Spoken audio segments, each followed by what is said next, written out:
Sveiciens 4. podkastā ar nosaukumu Sarunas par aktuālo Mārupē. Šodien mums viena no nopietnākajām tēmām, es domāju, ir aizsardzība un drošība. Viesi, man ir jānolasa, jo es tik daudz nevaru atcerēties, lai būtu pareizs, ir 14. Saeimas deputāts, NATO parlamentārās asamblejas Latvijas delegācijas vadītājs, aizsardzības, iekšlietu un korupcijas novēršanas komisijas vadītājs, šaušanas federācijas vadītājs, bijušais spēkavīrs, olimpietis, aizsardzības ministrs no 2015. līdz 2019. gadam, goda vīrs Raimonds Bergmans. Sveiks! Paldies! Un neierastā pozīcijā, nevis raidījuma vadītāja, bet viesa lomā, būvinženieris, koku būvju entuziasts, 3 bērnu tēvs, zemesargs un savas zemes patriots Mārtiņš Prīsis. Čau! Čau! Tēma nopietna, centīsimies daudz maz tāda, ne priecīgā, bet vismaz nenolemtības gaisotnē parunāt par aizsardzību, un es piedāvāju sadalīt to sarunu 2 posmos. Viens, kas ir valstiskā aizsardzība, valstiskā līmenī, kas ir militārā, ekonomiskā un etniskā, kā es viņus nodēvējis, Raimonds man varēs labot, un otrs ir civilā, vairāk par pašvaldību līmeni, iedzīvotāju iesaist un individuālo līdzdalību vai līdzatbildību katram no mums. Es esmu gan daudz nosties tieši tavs materiāls, kur tu intervējies, un tu intervēji ļoti daudz. Man ļoti patīk tas tavs aicinājums vienmēr, kad jāsāk vispārībā katram pašam ar sevi. Precīzi. Par valstisko. Ņemot vērā karadarbību Ukrainā, manuprāt, aktīvi izvaras to Krievijas informatīvo karu, hibrīda karu. Te Polijas piemērs, kā no patās vakar vai aizvakar, kad bija kiberuzbrukums valdošajai Polijas partijai pirms vēlēšanām. Cilvēki bieži sarunās ar mums, jo mēs abi ar Mārtiņu esam zemesargi, uzdod jautājumu, vai mēs varam justies droši. Jo mums tomēr ir 407 kilometri apdraudējam robežu. Jā, mēs šobrīd saku, jā. Skaidrs, ka jebkurā brīdī var dažādas lietas notikt, un mēs neviens nezinām, kā attīstīsies turpmākais visā pasaules kontekstā, bet šobrīd man ir daudz bijušas diskusijas, un cilvēki, jā, šobrīd nav droši, brauksim projām, un tā tālāk, un tā tālāk. Un tad man vienmēr es apsēžu, es saku, labi, paanalizēsim drusku. Un tas piemērs varbūt nav pārāk korekts, bet tomēr. Aizbraucot uz jebkādu lielu valsti, pat varbūt, ņemsim drusku tālāk, tur jau uz dienvidu pusi Eiropā. Un tad iedomājies, vai mēs varam palaist savu 1. klases skolnieku vienu pašu uz skolu? Nē. Latvijā? Mierīgi. Ar to, man liekas, šis atbildes ir sniegts, un tā ir tā vērtība, ko mēs šodien ļoti laikam maz apzināmies, bet kuras ir ļoti daudz jāstrādā, bet priekš manis ar vienu no būtiskākajām vērtībām, ka es varu tiešām mierīgi, bez uztraukuma par saviem bērniem, kuri man no 1. klases ir devušies ļoti lielā attālumā no mājām, ar sabiedrisko transportu, pār lielām ielām uz skolu, un arī šai skolas vidē ir bijis pietiekoši droši. Tā kā tas man šķiet, tas ir ļoti, ļoti, ļoti būtiski. Un tad varbūt daudz aizdomājas, jo, piemēram, man draugam paziņas stāsts, kas arī droši vien dēļ drošības arī ir. Piemēram, dažās vietās Lielbritānijā tev ir jāizņem bērns no skolas, kā obligāti pašam ir jāatnāk viņām pakaļ pēc nodarbībām, un cilvēks pat nevar nomainīt, viņam zināmā mērā ir jāstrādā nakts maiņā, lai viņš varētu izpildīt šo nosacījumu. Mm-hmm. Tad ir jautājums, jā, kur cilvēki jūtas drošāki. Tas ir tas jautājums, ko mēs vienmēr tādas lielas, plašas tēmas, vienmēr runājam tādos lielos tādos pārskatos un redzējumos, bet tas vienkāršākās lietas. Un tā, man liekas, ir tā vislielākā vērtība, jo, protams, negribētos kaut ko piesaukt, bet arī visi šie terorismu notikumi, kas ir bijuši, un arī iepriekš, laikam vēl kādu laiciņu atpakaļ, laikam vēl ministra laikā es biju Vācijā, un tad tieši pirms Ziemassvētku laiku, un kad ir tirdziņš, un kad tu redzi, kad ap to tirdziņu, kas tādā mazā vācu ciematā ir bijis gadu simtiem tur, un tu redzi, ka tur ap tām ielām tiek salikt šie milzīgie betona bloki, lai tādā veidā samazinātu potenciālās iespējas kaut kādām teroristiskiem uzbrukumiem. Tas liek aizdomāties par to situāciju, un skaidrs, ka viņa nav vienkārša, bet tāpēc es saku mūsu valstī, mēs vēl vairāk iesaistītos un atbalstītu. Un prieks, ka piemēram, šajā gadā ir izdevies kaut cik apslāpēt un to iekšlietu sistēmas sabrukumu zināmā mērā, ka cilvēki daudz iet prom un nenāk klāt. Un tā. Šobrīd jau, man liekas, ministrs arī 2 dienas atpakaļ teica, ka pirmais gads pēc ilgiem gadiem, kad šis aizejošo un atnākošo cilvēku skaits pirmajā mēnesī ir plusā, nevis mīnusā. Līdz ar to tas ir svarīgi. Un tās mazās lietas, kas ikdienā, kuras mēs it kā uzskatām par pašsaprotamām, bet mēs nedomājam, tā ir milzīga vērtība. Tā ir milzīga vērtība. Bet skaidrs, ka mēs dzīvojot tādā, zināmā mērā, drošā vidē, nedomājam uz priekšu, nedomājam, zināmā mērā, par nākotni. Un tā ir tas otrs, kas ir grūti saprast. Un kaut vai, kā es teicu, šobrīd jautājums par dažādām civilās aizsardzības lietām un kaut vai par tām pašām patvērtnēm. Tur ir tas, ka mums pašiem ir jāizdomājās un skaidrs, ka šobrīd ir tādas izšķiršanās. Protams, ka tas maksā dārgāk, ja tu kaut ko dari šajā lietā. Tā māja maksās dārgāk, bet vai tāpēc mēs viņu nevaram izrakt parastu pagrabu, kurš atvieglot varbūt arī bērnu ratiņu novietošanu, velosipēdu. Kaut vai to pašu kartupeļu mājas tu tur vari nolikt tajā. Protams, vecās mājas, kurā es dzīvoju, padomlaika mājas, kura tādā žargona valodā sauc par hruščovkām, no viņas Hruščova laikā tika būvēts. Ja?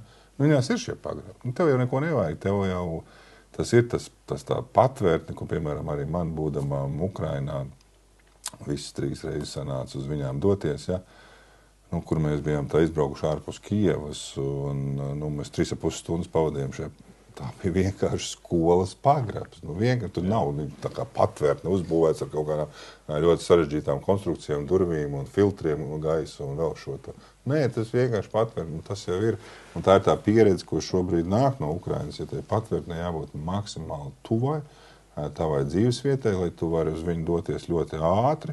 Un viņa nav domāta dzīvošanai. Tā ir patvēršanās brīdis, tajā brīdī, kad ir kaut kāds uzbrukums. Par patvērtnēm mums tur būs atsevišķs jautājums, bet vēlreiz tomēr turpinot par to valsts apdraudējumu. Mums ar Mārtiņu nereti sanāk braukt uz Ukrainu no 22. gada principā regulāri. Un ceļš ved vienmēr cauri Suvalkiem. Un pastāv tomēr kaut kādas spekulācijas, kas visticamākais ir daļa nenormāli plašās informācijas, kas ir pieejama jau dotajā brīdī katrs, kam ir telefons, principā var kļūt par mēdīju. Un tā informācija cirkulē, viņa nepārbaudīti tiek pārpublicēta.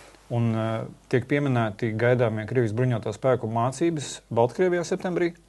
Un, braucot cauri Suvalkiem ir vienmēr tāda, mazliet duāla sajūta, jo tā ir tiešām šaura tā strēla, un cilvēki vienmēr tā kā uzdod to jautājumu. Nē, par to ir domāts, un es, protams, šobrīd vairs nezinu, cik detalizēti, bet jau tajā laikā, kad es strādāju par ministru no 2015. līdz 2019. gadam, jau tāda NATO tika darīti nozīmīgi soļi, lai šo vājo vietu stiprinātu. Un nepavēlti arī pie mums ir nodibināts divīzijas ziemeļi štābs, kurš šobrīd paplašinās un kurš šobrīd ir pie mums atrodās vesels bataljons Zviedrijas karavīru, kas ir un tā tālāk. Un arī no otras puses, Polijas pusē un Lietuvas pusē, un tas skaidrs, ka ir šis Suvalku koridors, tāda šaura vieta, bet tas jau nenozīmē, ka viņi nevar aizsargāt. Un tad ir jāsaprot arī to, ka tas Karalauču apgabals, kurā ir Krievijas federācija, viņš jau arī ir ļoti ievainojams. Un vai tu dosies uz turienu vai nedosies no tā iebrukuma, un tāpēc tie scenāriji jau dažādi. Tāpatās kā arī iepriekš, kamēr nebija Zviedrija un Somija, tas bija cita Baltijas jūra. Protams. Šobrīd tā ir pilnīgi cita Baltijas jūra, un šobrīd izaicinājumi gan Sanktpēterburgas militārajai bāzei, gan Kaļiņingradas militārajai bāzei, man liekas, ir ļoti liela izaicinājumi. Līdz ar to tas ir tas, ka tev pilnīgi situācija ir mainījusies, un tās arī par Suvalku šo pārēju ir skaidrs, ka tur ir izvietoti mūsu sabiedrotie arvien vairāk un vairāk, un arī 16. gada Varšavas samita lēmums, ka pie mums šobrīd ir izvietoti mūsu sabiedrotie, kas ir 17. gadā šeit atbrauc pirmie, un šobrīd mēs redzam, jau kanādieši būvē brigādu ar atsevišķu izvietojumu, un arī viņi būs Mārupas novada. Jā, to mēs esam jau pamanījuši, un tas savā ziņā priecē, jo tas iedos kaut kādu attīstību arī Spilvei. Absolūti. Jo ādaži ir ļoti ieguvuši no tā visa, un ja sākumā cilvēki, manuprāt, bija mazliet skeptiski, tad tagad, kad viņiem piemin to ādažu piemēru, tad viņi saprot, ka tur būs gan sakārtot infrastruktūra, gan jaunas darba vietas, gan arī vide būs sakopta, kas nav maz svarīgi. Kaut viens piemērs, tikai daži piemēri, tad, kad tas lēmums tika pieņemts, skaidrs, ka tas ir tā, ka vienā dienā apmēram 1700 cilvēku tev bāzē nonāk. Īsā periodā līdz ar to tev visas tās kapacitātes dažādām lietām nav tam paredzēts, un tāpēc tas bija viens no iemesliem, kāpēc arī aizsardzības ministrija piešķīra finansējumu attīrīšanas iekārtām. Man liekas, veselu miljonu mēs piešķīrām ādažu novadam. Līdzīgi varbūt, es nezinu, vai šeit būs, bet šīs lietas, tas ir savstarpēji saistīts. Un vēl viens tāds piemērs, tas tāds sens piemērs, varbūt viņš nav baigi dzirdēts bieži, bet tas 2014.15. gadā, kad sākās iebrukums un Krimas okupācija, pie mums izvietojās amerikāņu karavīri pietiekuši lielā skaitā, un tas bāzes attīstība un tie sabiedrotie, un tad tajā iepirkšanas centrā Apelsīns, kas tur ir pie tur bija Hesburgera šī kafejnīca, ja? Tas ir oficiāli statistika. Hesburgers teica, ka tā bija vispelnošākā viņu kafejnīca visā Ziemeļa Eiropā. Visā Ziemeļa Eiropā. Un skaidrs, ka tas tiešām ir šobrīd, kādreiz braucot cauri ādažiem, tas ir pienesums milzīgs un ekonomikai absolūti tur tas, kā tas notika, un šobrīd jau arī tie mūsu sabiedroti ir sapratuši, tas atbrauc no sākuma, tas viņiem bija pietiekoši liels izaicinājums arī ar klimatiskiem apstākļiem, jo pārsvarā tās sabiedrotā misijas bija visas tādās siltās valstīs, šeit arī. Un kaut vai daži jautājumi, ka es atceros, kurus mēs risinājām un par kuriem bija pārsteigti, piemēram, mūsu sabiedrotie, kad, liekas, itāļu kontingents atbrauc un viņi iekārtojās ādažu bāzē, un viņi prasīja, jūs speciāli pievilkāt tik ātru un jaudīgu internetu? Es saku, nē, mums tas ir tā ikdiena. Viņi bija tik ļoti pārsteigti par tādām lietām un daudz lietas, protams. Un tā miedarbība jau veidojās, un viņi palīdz, un arī no pašvaldība var atrast kopsaucējus. Un arī šobrīd, cik es zinu, tad viens no galvenajiem jautājumiem no Kanādas puses bija, ko šeit jūs arī esat droši vien apsprieduši, skola un bērndārs, kur arī viņiem ir nepieciešams, ja viņi šeit ierodās ar savām ģimenēm, viņam arī ir vajadzīgi bērni līdzi, kas atkal, tas, man liekas, ir milzīgs piemērs. Mārupa, te ir, man liekas, tā kā priekšgalā atžiem mums ir cik starptautiskās skolas Mārupas novadā? Trīs, man liekas, jā. Bet šobrīd jau viņi pietrūkst, jo es pieļauju, ka iespējams varētu mainīties arī šī pieeja, ka šis kontingents brauc uz ilgāku laiku, līdz ar to brauc ģimenes, un viss ir tik pozitīvs. Mums bija tikšanās ar Mārupas, Latvijas Zaļās partijas ādažu nodaļu, un viņi dotajā brīdī strādā pie idejas, kā dabūt tur starptautisko skolu. Tas būtu tikai pareizi. Kā es teicu, man liekas, tur vēl viens tāds labs piemērs, kas ir karavīriem tāds ierasta lieta, man liekas, tāds, arī atpūtas vietas, kurās ir vienkāršas lietas un pieejams. Un tur arī karavīri bieži atpūšas un atstāja pietiekoši liels līdzekļus, jo es neatceros tikai kurā gadā atkal bija amerikāņu viena rota nāca iekšā, otra mainījās, un tas tieši trāpījās uz amerikāņu futbola Super Bowl spēli. Un, kad 400 cilvēku vai cik viņi tur bija, tas bija krietni laika apakaļ. Un tā vienai pizzērijai viņi pasūtīja 600 pizzas. Es domāju, viņam tas ir kaut kā 2 mēnešu apgrozījums. Vienā naktī. Vienā naktī tas cilvēks strādājas, nezinu, cik ir. Viņš cep. Tā kā tikai viena nakts, es saku. Bet tas, ko pieminēja par tām skolām, man jau liekas, kā tur Evan teica, ka ja viņi brauc uz ilgu laiku, tad jau jautājums, vai ir tā starptautiskā skola ir tas, kas ir obligāti vajadzīgs. Kāpēc viņas nevar laist iekšā priekšā. Es domāju, ka viņiem būs grūti. Rotācija. Bērndārzā, jā, bet skolā būs grūti. Tā būs, jo viņš šeit atbrauc uz gadu vai pusotru, viņam būs grūti. Tu pats zini, Keita arī iet taču divas klases biedrenes, kurām tēti ir Adažos. Viņi pēc tam, Mēs runājam par karavīriem un vispārībā par bruņoto spēku kontingentu, starp kuriem ir arī nemazums zemesargi. Aizsardzības ministrijas mājaslapā tas cipars ir ap 10 000, un tu esi viens no tiem 10 000. Es otrs, jā. Es esmu rezerves karavīrs. Tu esi rezerves karavīrs.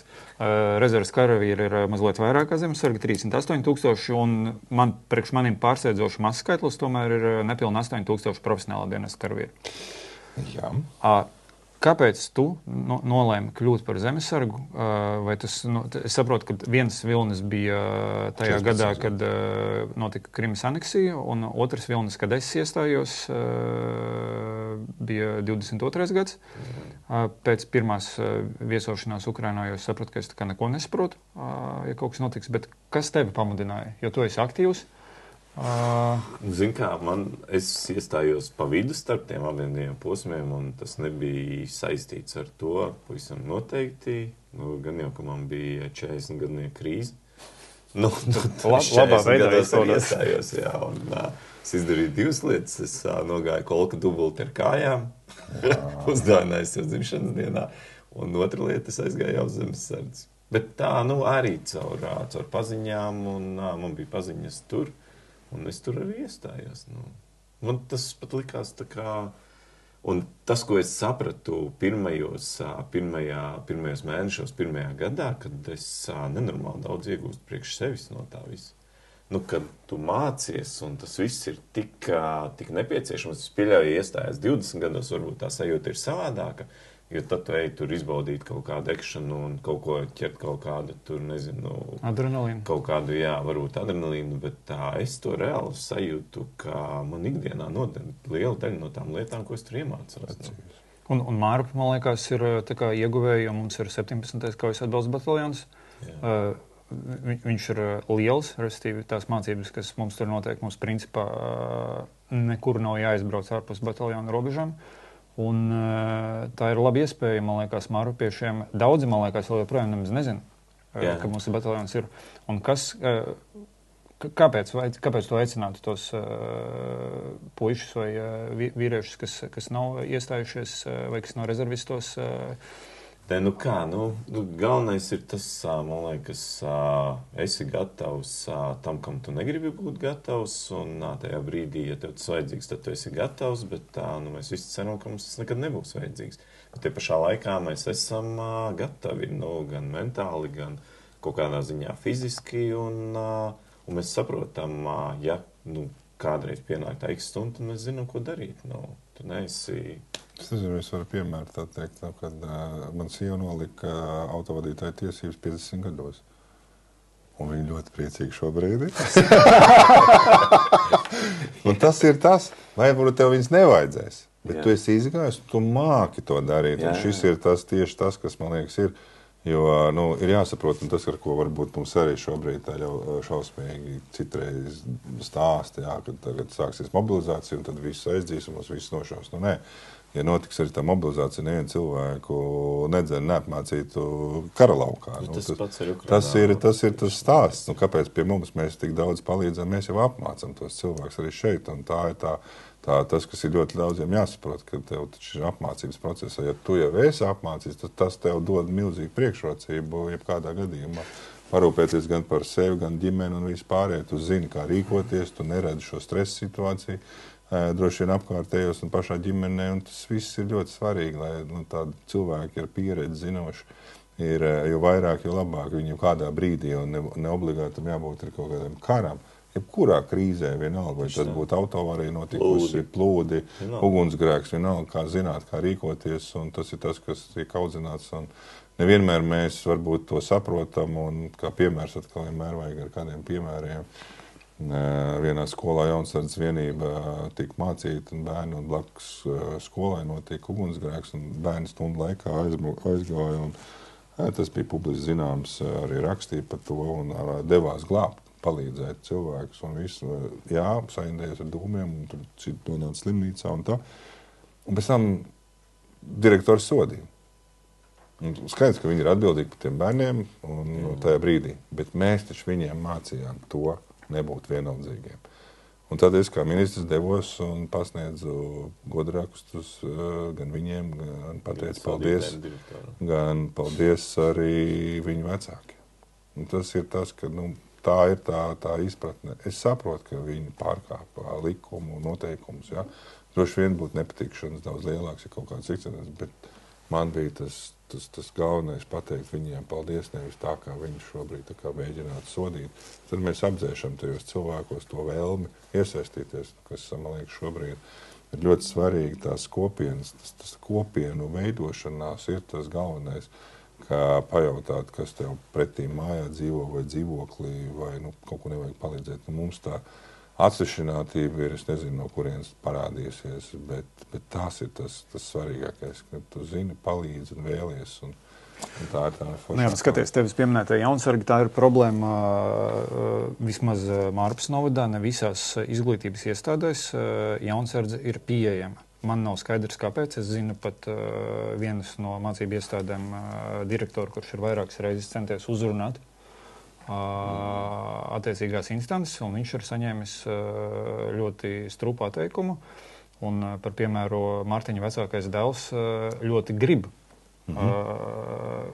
vispārībā savu dzīvi saistīt ar militāro nozari, bet viņam Mārpē šāda iespēja ir liekta. Un tad mēs tagad saprotam, ka jūs gatavojaties stāties iekšā Kalpaka, kas arī, man liekas, ļoti labs piemērs. Kalpaka skola ir ļoti labs. Viņai šajā vasarā būs pirmais izlaidums, tad būs pagājuši 4 gadi, bērni būs nomācījušies. Un tas ir tas, ko es vienmēr arī stāstu, jo man bija tāds laiks, kad es strādāju arī rekrutēšanas nozarē, un tad es braucu pie bērniem un stāstīju. Tas bija mans uzdevums profesionālais. Un tas jau ir tas, ka, piemēram, ar to Kalpaku skolu izejot cauri, tur jau nav Kalpaku skolu pabeidzot, tev obligāti jāiet dienēt. Tieši tā. Bet tas tu esi iemācījies, un tas tev nodara, jo šobrīd, kad daudz mēs runājam ar kaut kādiem uzņēmumiem, ja pie viņiem nāk karavīrs, viņi saprot, ka viņš jāņem. Viņam ir disciplīna, viņam ir atbildība, viņam ir zināšanas, viņš ir ļoti vērtīgs cilvēks. Un tāpēc arī man bijis ir saskarsme ar speciālu uzdevumu vieniem karavīriem, kas iziet ļoti grūts pārbaudījums. Viņš teica, man pēc tam pārbaudījuma, viņš saka, viss, es savā dzīvē vairs man nav var pārsteigt, un es gatavs jebkā civilajā dzīvē strādāt vai vienalga, kur, un tas ir tas, ka mēs sagatavojam šos. Un tas, ko tu minēji, to es nezināju, to es tagad pajautāšu, jo tur galvenais jau ir ļoti būtiska lieta Jaunsardzē, vienalga arī kādā citā jomā. Ļoti svarīgs ir instruktors, un kas cilvēks spēja aizraut. Vienalga, vai tas būtu marku kolekcionēšana, automodelisms, vai kas sporta kādas aktivitātes, vai mūzika, ja tev tas pedagogs ir tik, un tas dod, bet tas, ja nav pieejams, tas gan ir, to es pajautāšu. Ja man liekas, Mārpas novadā ir Mārpas pamatskola, es skaidrs zinu, ka ir Mārpas valsts ģimnāzija. Nav opcijas. Viņi ir centušies. Es īsti nezinu, kas ir Babīte, kas ir Skulte, Piņķi, bet man liekas arī, jo es zinu, ka bija skolas izstāde, skola 2024-2023, un tad mēs kā reiz ar dēlu bijām aizgājuši skatīties pa skolām, un tur bija arī Jaunsargu instruktori, tā kā par Jaunsardzi, un tad mēs ar prasījām. Viņi teica, ka jums tuvākā, diemžēl, ir Rīga tikai šobrīd.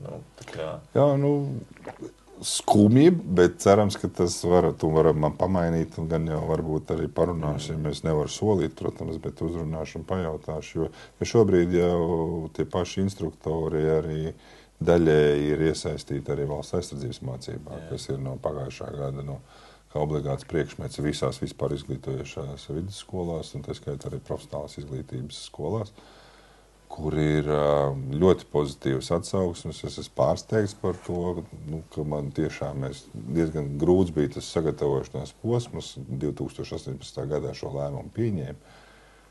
Un šobrīd mēs arī no aizsardzības komisijas vēlamies aizbraukt uz vairākām skolām un apjautāties, kā mums veicās, bet tiešām ļoti pozitīvas atsauksmes dzirdam, jo tas, ka es saku, šīs lietas palīdz cilvēkiem. Un, es zinu, kad es strādāju vēl aizsardzības ministrijā, un man bija uzdevums, un mēs domājam par kaut kādām jaunām formām, kā uzrunāt jauniešus un varbūt to fizisko sagatavotību, jo ir daudzās valstīs kaut kādi testi, tāpat tās, kā piemēram Amerikas valstī ir prezidenta tests, ka tik viens iedzīvotājs var nokārtot, viņš saņem kaut kādu atpazīšanās zīmi.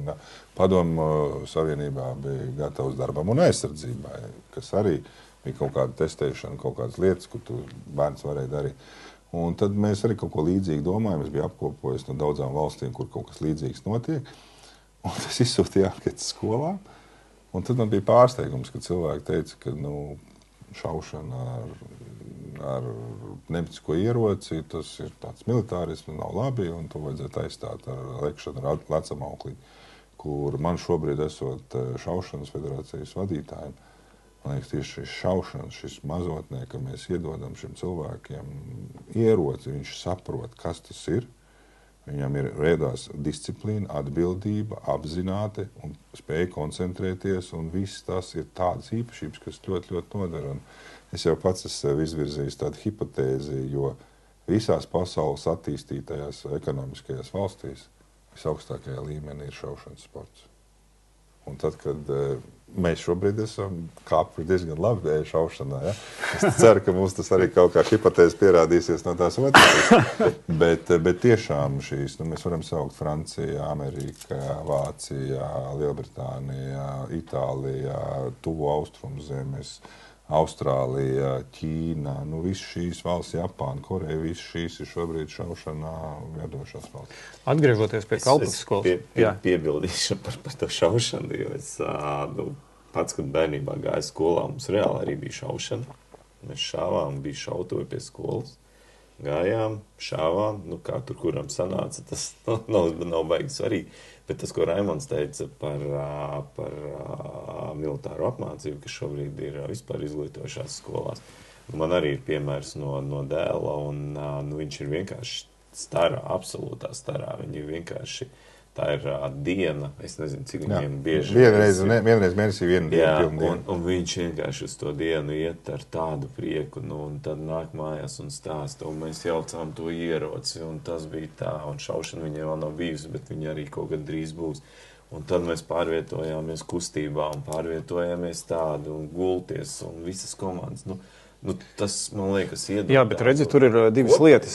Viens ir tas, ko jūs abi sakat, kad baigi atkarīgs ir no tā mācības spēka vai no instruktora, kurš spēja vai nespēja pavilkt, iedvesmot, un otrs ir no mūsu piemēra. Vispārībā daudz, kas uzskata, ka mēs daudz ko prasam no valsts vai no pašvaldības vai no sabiedrības, bet mums tā kā vajag vispār pastīties startā pašiem uz sevi. Un to ar savu piemēru, esot zemesargs, esot aktīvs tēvs, nodarbinot viņus visu laiku, gan vēlos sacensībās kopā, gan kopā jūs peldat augstam peldētāju un visu kaut ko jūs darat. Un ejat pārgājienos, kad viņš jau kopē tevi labā ziņā. Viņam ir iespēja izvēlēties, jo tu viņu nespied, bet tu kalpo par labu piemēru, kādam ir jābūt vīrietim. Katrs, gan vīrietis, gan katrs vecāks tieši to arī dara. Un bērni ir kaut kādā ziņā, tavs spogulis. Un par to šaušanu skolās tas ir iekļauts arī mūsu partijas programmā. Vispār vairākas lietas, kas ir pirmās palīdzības sniegšana, jo mums ir precedents, kad Valdim Karkliņam meita spēja nelaimes gadījumā savu vecmāmiņu glābt. Absolūti. Un otrs arī ir ieviest mazākās klasēs šo kaut kādu pamatzināšanu pakāpi viņam dot apgūt par to rīcību krīzes stundās, un mēs ar Mārtiņu viesojāmies pagājušo gadu nogalē pie mūsu visu partijas biedras Ievas Taronas Jūrmalā, kur Jūrmalas valsts ģimnāzijā. Viņiem šī šautuve un vispārībā Jaunsverdes centrs skolas telpās ir atjaunots. Un tas ir fantastiski. Un es domāju, ka tās ir divas lietas, kas nekādīgi neveicina vardarbību, kas ir ieroču apguve un dronu apguve. Viņai būtu jābūt obligātai iekļautai mācību programmā. Protams, un tas tiešām, es saku, to disciplīnu, ka es saku, un cilvēki, es tev nevienam neuzspiešu, tas jau skaidrs, ja cilvēks nevēlās, viņam ir kaut kāds pārliecība. Tad varbūt kapelāns. Tieši tā. Un starp citu, jā, mums jāsaka liels paldies Latvijas armijas kapelānu dienestam, kas iesaistījās Ukrainas bruņoto spēku kapelānu dienestu izveidē. Ļoti, ļoti aktīvi. Elmārs Pļaviņš bija virskapelāns un bruņoto spēku, un tas ir devis milzīgu pienesumu. Un tas tiešām ir tā, ka es, piemēram, Polijā, viņiem ir pat savu bruņoto spēku baznīca Polijas armijā, un tad man bija pārsteigums, kad mēs bija pie viņiem arī tajā laikā, kad sanāk slēgta kā pat tāda vēsture, bet tas bija tiešām tādas ļoti spilgts atmiņas, ka viņiem bija dažādi konfesiju kapelāni starpkara periodā, starp Pirmo un Otro pasaules karu, un es biju pārsteigts, Polijas armijā tajā laikā bija musulmaņu kapelāns. Es biju tiešām ļoti, ļoti pārsteigts, bet tā realitāte bija, un šīs lietas droši vien ir savstarpēji saistīts, kas mūsu dzīvē daudziem liekas tāds varbūt kaut kā viņus neskara vai mazāk interesē, bet īstenībā, vai mēs zinām, kādu pilsētu laikam viena bija, bet man liekas, vairs šobrīd arī nav, neviena Latvijas pilsēta jau nav bez baznīcas. Jo pa Poliju runājot, mēs tikko bijām ekskursijā Polijā Salsraktuvēs, kas tur ir, es neatceros, kā to vietas. Viļačka, un tur apakšā Salsraktuvēs, cik metrus, 200 metrus zem zemes, tur ir iekšā arī sava baznīciņa. Nē, tāpēc jau, kā es saku, mums jau šīs lietas, bet pieskaroties to, ko tu teici par to apmācību, rīcību vai krīzes gadījumus, tad tiešām ir ļoti, ļoti būtiska. Un kāpēc, piemēram, tādā Japānā tas ir pilnīgi skaidrs, ka tas bērns zina, kā rīkoties, jo viņi atrodas seismiskā ļoti aktīvā zonā.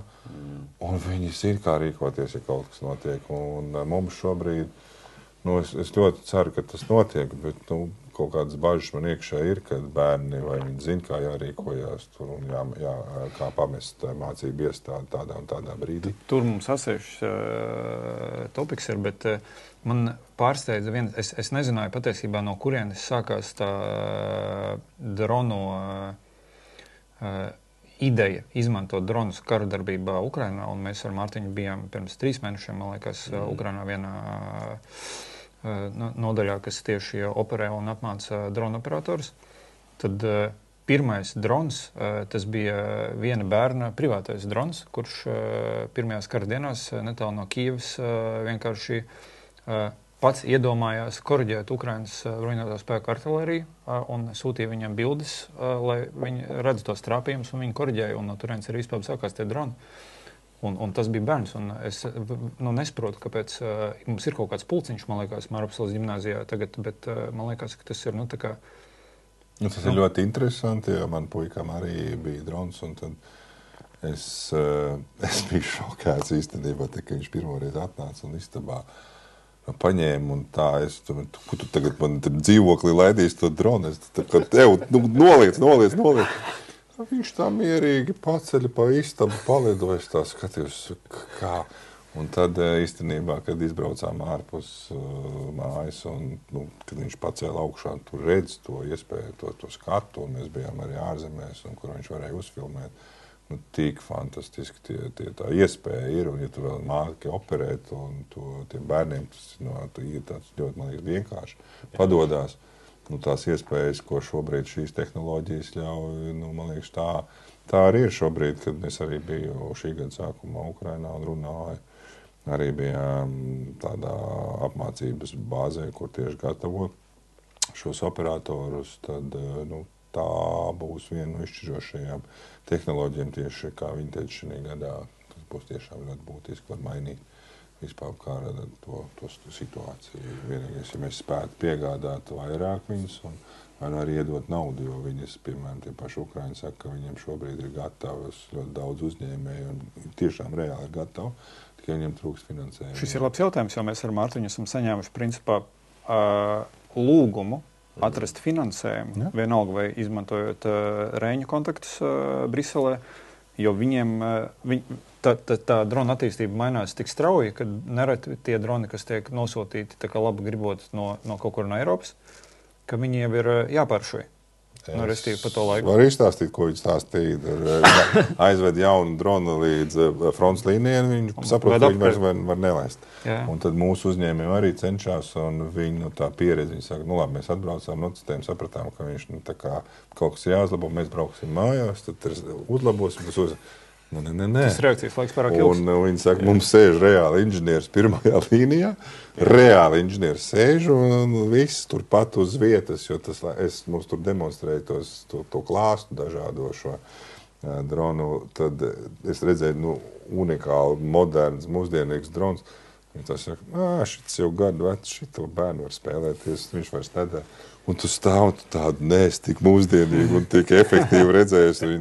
Tad tas notikumu attīstība ir tik strauja, ka viņiem nav laika pat uzlabojumus veikt, veikt atpakaļ uz rūpnīcām. Viņi paši ir tā jau uztrenējušies.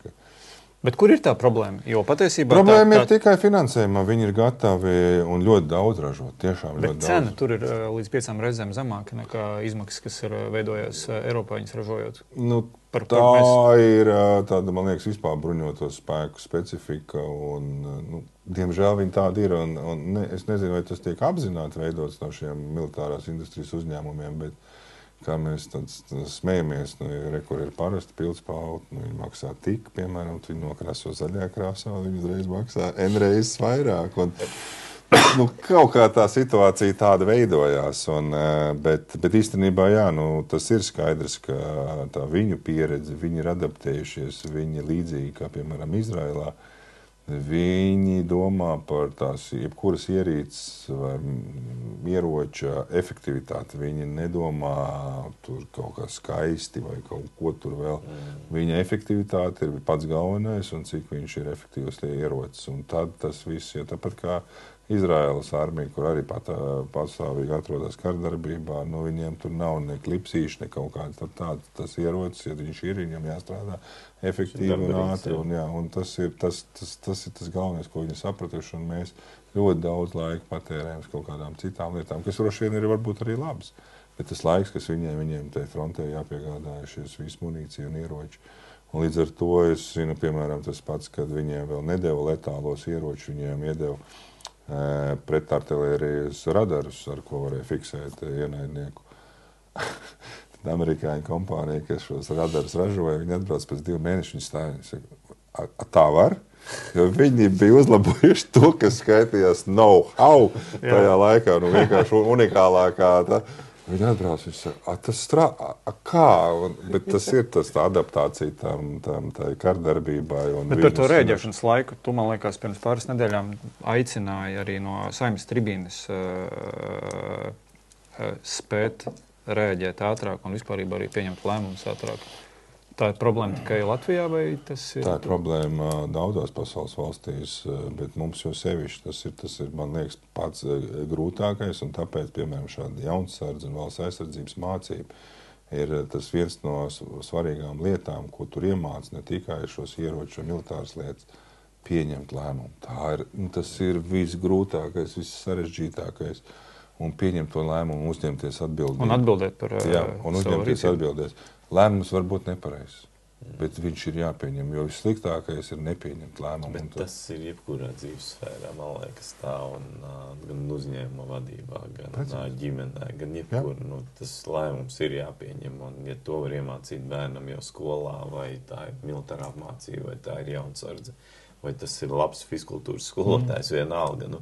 Ja to iemāc, man liekas, tas vienkārši zelta vērtīgi. Jā, bet zini, kas ir dīvaini? Teorijā to zina pilnīgi visi. Kad es strādāju rekrutēšanā, es ļoti vienkārši lietas stāstīju, un kas bērniem ir saistīts ar lēmumu pieņemšanu. Es viņiem saku, tā ir jūsu izvēle. Jūs pieņemat to lēmumu. Šodien iet uz skolu vai neiet uz skolu. Vai pēc stundām iet pīpēt? Vai neiet pīpēt. Tas arī lēmumu pieņemšana. Un tās ir tās jūsu izvēles. Un caur tām izvēlēm jau veidojas tā lēmuma pieņemšana. Citreiz, kā es saku, tā pīpēšana uz stūra varbūt nav tas labākais lēmums, bet viņš ir pieņemts. Un tas ir ļoti svarīgi, jo šis, kad mēs visu laiku baidamies, tāpēc mēs arī uztraucamies par kaut kādām lietām un nespējam palīdzēt cilvēkiem. Man ar dzīvē tā ir gadījies, ka bija jāpieņem lēmums un dažādi smagi lēmumi. Un, par laimi es priecīgs, ka man bija spēja to reaģēt un ātri un izglābt arī bērnu, kurš tiešām tajā brīdī slīka. Lai gan tajā brīdī, būšu godīgs, man bija ļoti slikti ar veselību, jo iepriekšējā dienā es biju pārkāpis sportisko režīmu diezgan nopietni, un man bija ļoti grūti, un tā bija ziema. Bet spēt to pieņemt to lēmumu, tas baigi svarīgi ir. Par spēju vai nespēju pieņemt lēmumu. Cita apdraudējuma forma vai ietekmes forma, arī valstiskā drošības ziņā, manuprāt, ir tas, ka mēs neesam līdz galam spējuši nošķirties no ekonomiskām saitēm ar Krieviju.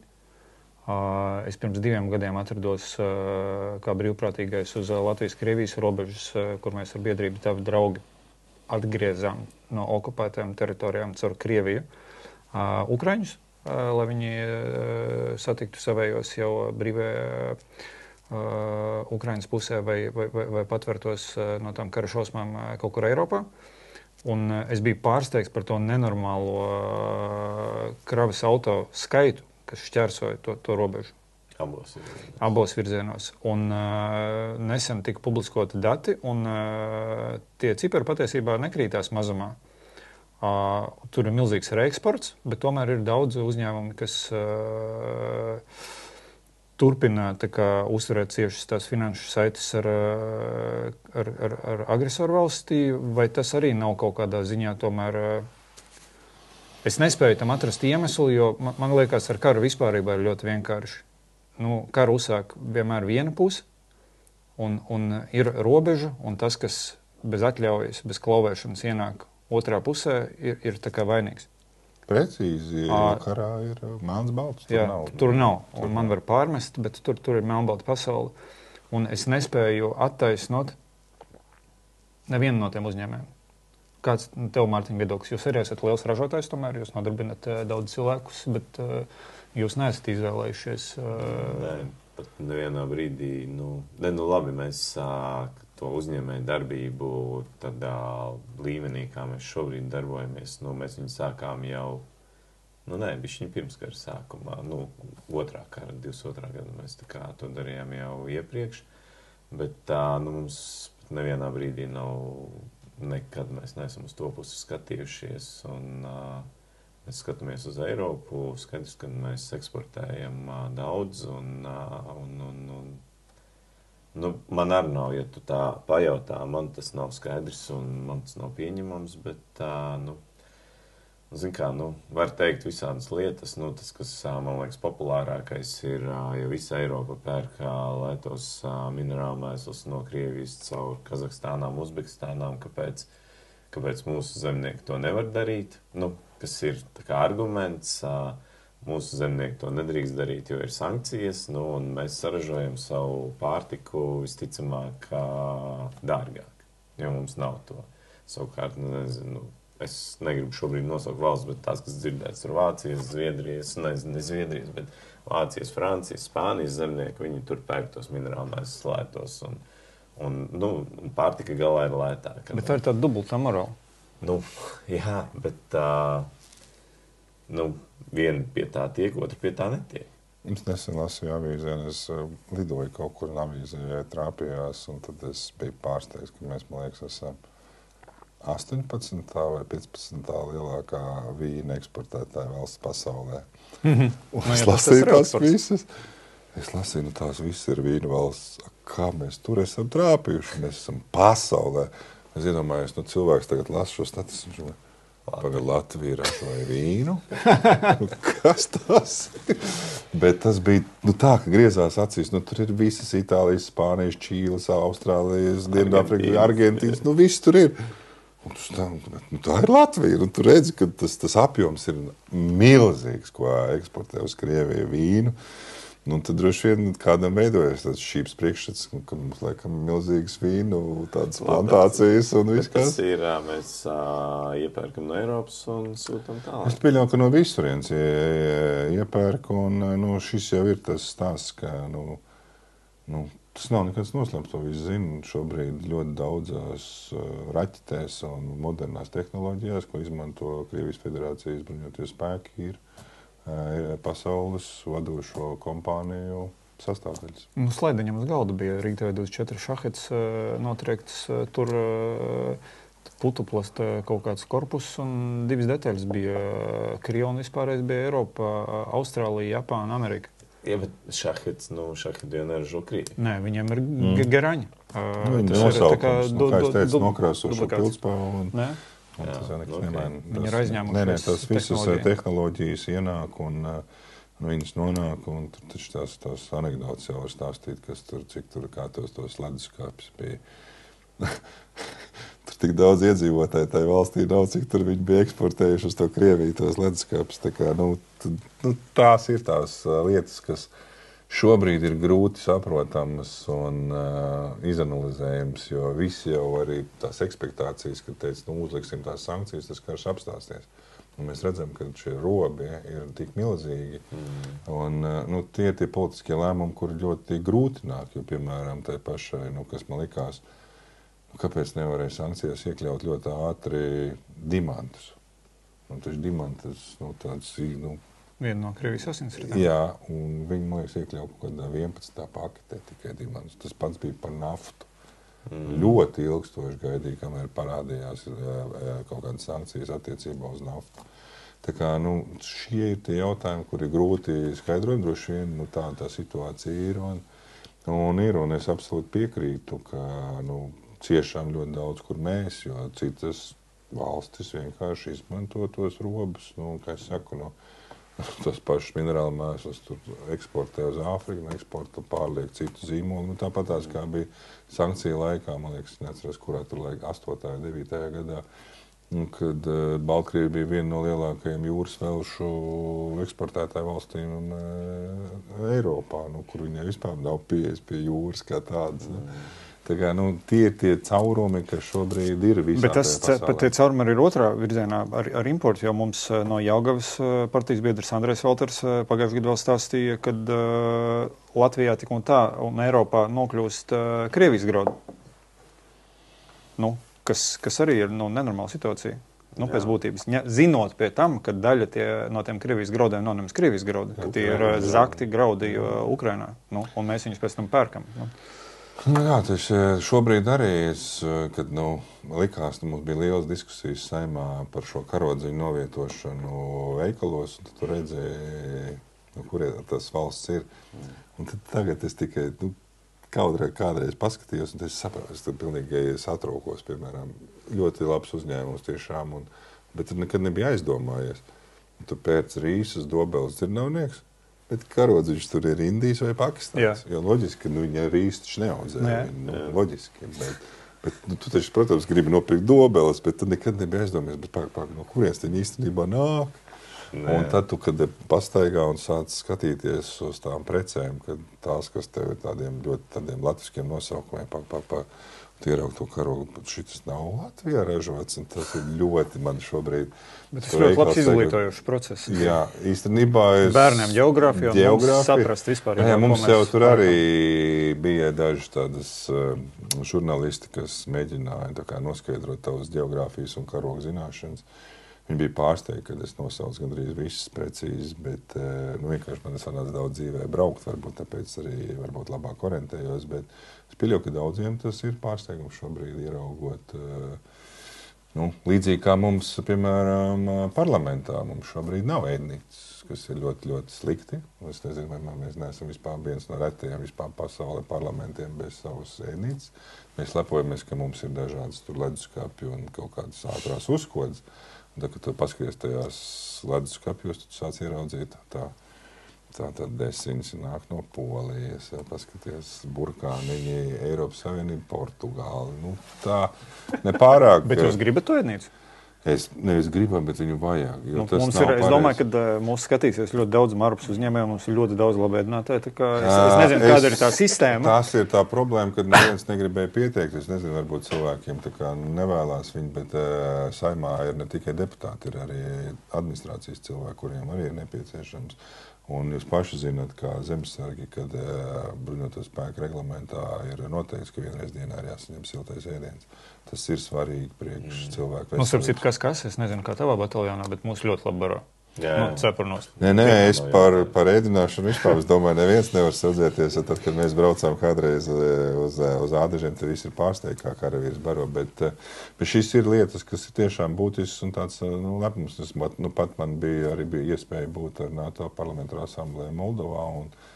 Es tiešām lepojos, jo viņiem, piemēram, nav viņa tā turīgākā valsts, sarežģīta viņiem tas ekonomiskā situācija.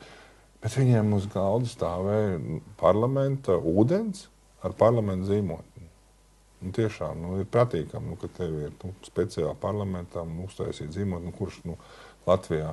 Mums ļoti bieži ir tā, ka mēs gribam tā kā lepoties un tad uzliekam kādas rietumu valsts ūdenes. Vai tad mēs tiešām nav kaut kāds pašlepnums par mūsu pašu, savām lietām. Es teicu, kur, bet ūdeni mēs... Mārupe ar savu kafiju.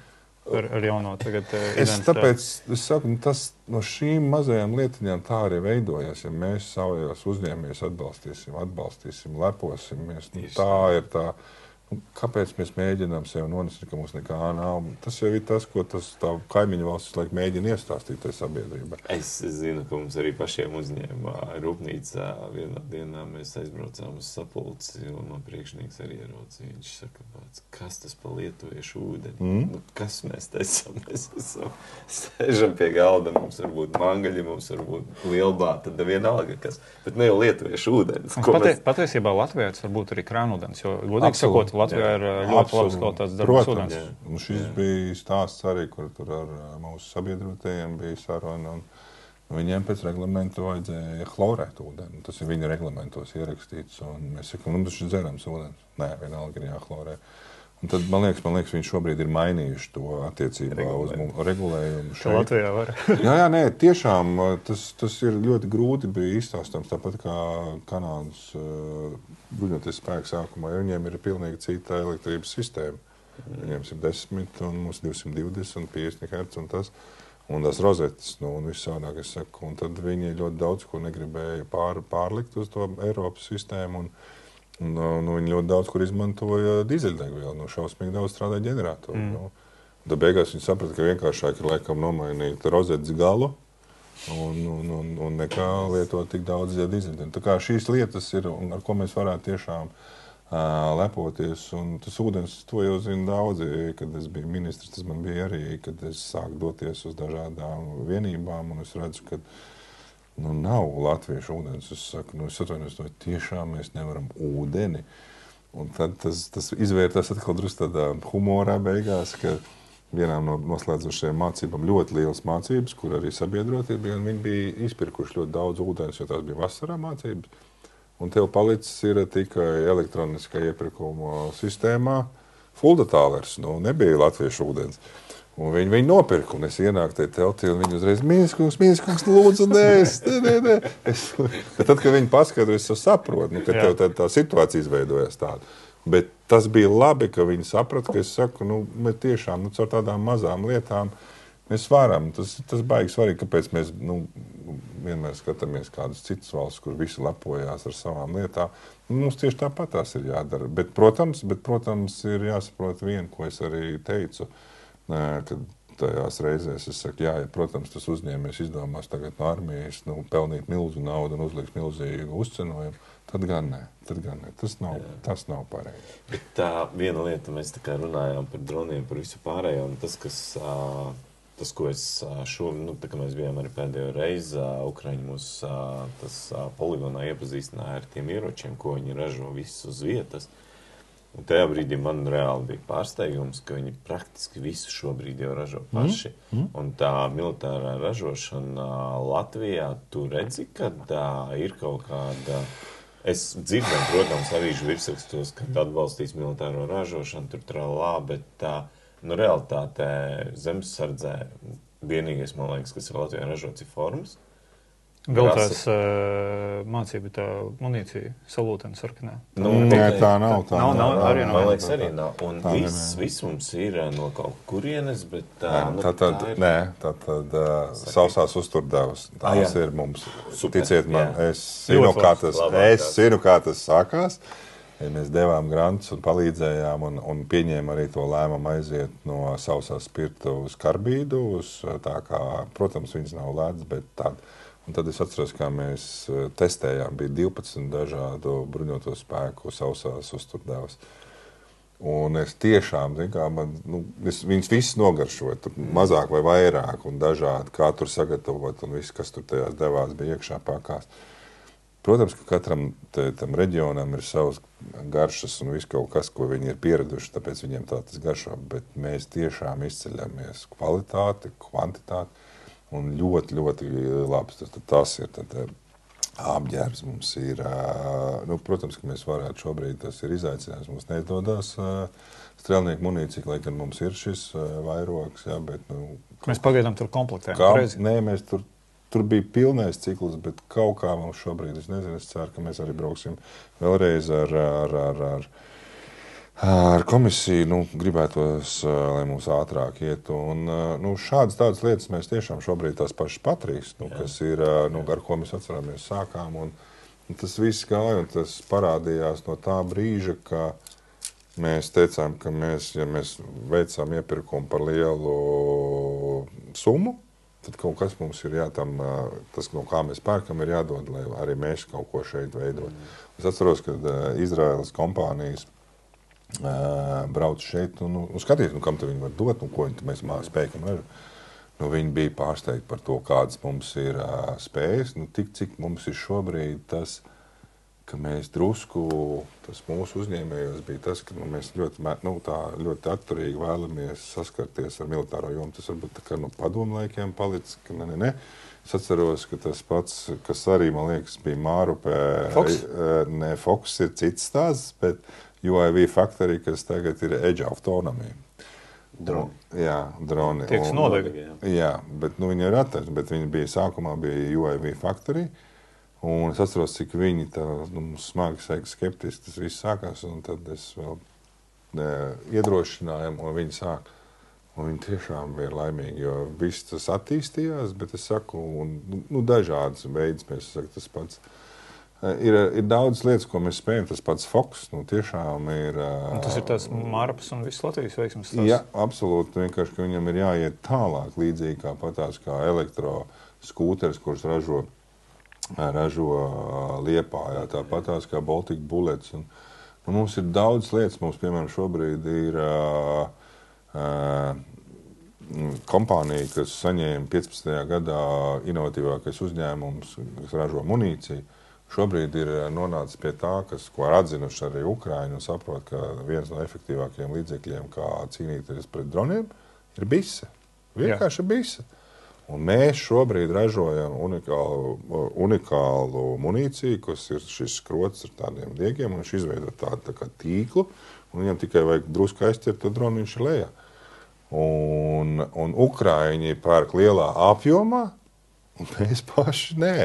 Latvijas armijā. Tas liekas ļoti dīvaini, jo viņi tiešām milzīgs pasūtījums viņiem, viņi ražo, un tas izmantoja dažādas šos arī komponentes, no kādas tiek ražots, tur vai no parasts kaut kādas sakāsies, vai wolframs, kaut kas tas ļauj ietekmēt arī milzīgus dronus. Līdz ar to mēs spējam, un tur pat ir bildes, tas var arī atrast, tas nav nekāds noslēpums, kur, piemēram, ļoti nozīmīgu ieroču sistēmu, kas maksā miljonus, cilvēku sargām blakus stāv vienkārši ar bisu. Tas ir visefektīvais līdzeklis.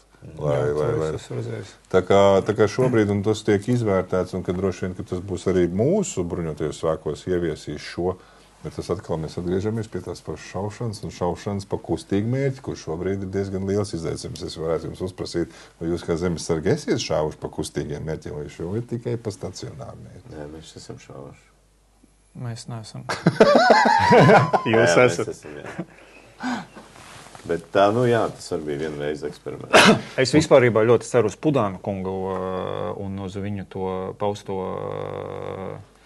paziņojumu, kad viņi tā kā centīsies nerestruktūrizēt, bet pilnveidot vispārībā zemesardzes apmācību veidu, ļaujot, jo ļoti daudziem cilvēkiem ir tomēr dažādas fiziskās iespējas, laika iespējas un dzīvē dažādi notiek. Arī es esmu pēdējā gadā bijis mazāk aktīvs zemesargs dažādu apsvērumu dēļ, bet es esmu tā kā jau ar to zvērstu došanu tā kā izteicis tā kā, vēlmu un gatavību to valsti sev aizstāvēt, ja būs tāda nepieciešamība.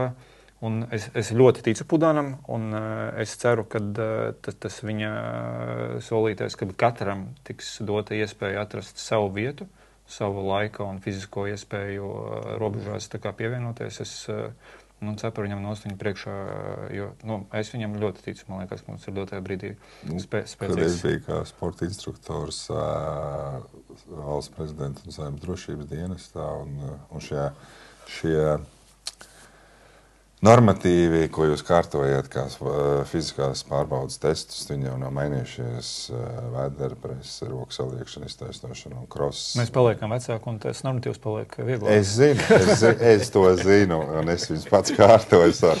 Bet kā ir mainījusies un kāda ir pieeja, piemēram, Amerikas Savienotajās valstīs, viņi izmainīja šo. Un jūs taisījām pavisam, man liekas, 400 metru tāda pārbauda. Tev ir 2 patronkastes rokās, un tad tev ir ejot visu, arī kaut kādas roku saliekšanas, vēderpresa. Tev ir jāiznes manekens 80 kg, 20 metru, vai tu vari savu ievainoto kolēģi pār. Un tie ir maksimāli pietuvināti, un tā kā es teicu, viss tas, es pazīstu tiešām ļoti, biju lepns, kad viena sabiedrībā ļoti zinām cilvēku dēls, viņš mācījās Amerikā, un viņš atbrauc šeit, un viņš vēlējās studēt Westpointā, bet tu var nonākt Westpointā nevis pa taisno no Amerikas skolas, bet tikai caur Latviju tajā brīdī varēja. Viņš iestājās Latvijas akadēmijā. Viņš bija viens no labākajiem rādītājiem fiziskajās pārbaudēs šajos 3. Un tad bija nodarbība mežā, kur bija jāceļ kaut kāds iespējams priekšmets vai baļķis. Un mugura neizturēja. Un viņš bija labākais fiziskais rādītājs. Tāpēc es saku, šīs dažādība ir, ko tu mini, ka cilvēkam ir dažādas spējas. Viņš varbūt nevar skriet un tā. Varbūt viņš ir labākais drona speciālists vai kā. Un šoferis, pavārs, vienalga, kas mediķis. Un tas ir tas, ka tiešām... Vai kapelāns. Ļoti svarīgi. Nē, ticiet man, tas tiešām kapelāns ir ļoti būtiski, jo cilvēkiem tas ir stress un smagas grūtības. Un nav nekāds noslēpums. Tas pietiekoši liela izaicinājumi cilvēki, kas profesionālajā armijā, sadzīve ar ģimenēm. Tas tiešām ir tie pietiekoši liela izaicinājumi, par kuriem varbūt ikdienā neredz, bet man paši kolēģi zinu, ka ir tiešām milzīgas problēmas un ģimenēs, kad ģimene saka, vai mēs, vai tā armija. Tās ir tādas smagi pārbaudījumi cilvēkiem un izšķiršanās. Es domāju, ka līdzīgi arī politikā. Ne? Politikā viennozīmīgi. Es domāju, ģimenē, kā es teicu, mans pašs piemērs. Līdz 2014. gadam, kad es nonācu politikā, tas šķita, ka tāds tā kā sabiedrībā pozitīvi uztverts un pozitīvi zināms cilvēks. Un tā viena nakts, kad tu esi izvēlējies doties tur. Un tu vienā naktī pēc vēlēšanām kļūsti, šitas politiķis raujās atkal pie silas, slikts un tā. Es saku, bet valstī jau kādam tas ir jādara. Kāds taču darīs? Kurš tad ir tas labais? Nevar būt tā, ka visi 100 Saeimas deputāti ir slikti. Tā taču nevar būt. Bet tās ir tās, un ir grūti, protams, un es sevišķi domāju, un ģimenē, kad viņi saka, priekš kam tev vajag? Tev katru dienu dubļus paini lej uz galvas, un tās ir, bet es tiešām esmu priecīgs un lepns, ka cilvēki izvēlās un saist savu dzīvi, jo ir kāds šo valstu pārvaldīs, un tas ir pilnīgi skaidrs. Zini kā, noslēdzot tieši to valstiskā līmeņa, to drošības tēmu, es domāju, ka Mārtiņš pievienosies un visa partija ir lepna un ļoti daudz cilvēku, ar kuriem es esmu runājis. Viņi tevi uzskata par visu laiku labāko aizsardzības ministru, kāds ir bijis. Un, man liekas, ir ļoti svarīgi tieši grūtos brīžos, un mēs zinām arī, ka Lietuvā dotajā brīdī ir spēcīgs aizsardzības ministrs. Ministre, jā. Kad ir ļoti svarīgi tas līderis, kam seko. Nu, un es zinu, ka tev cilvēks sekot.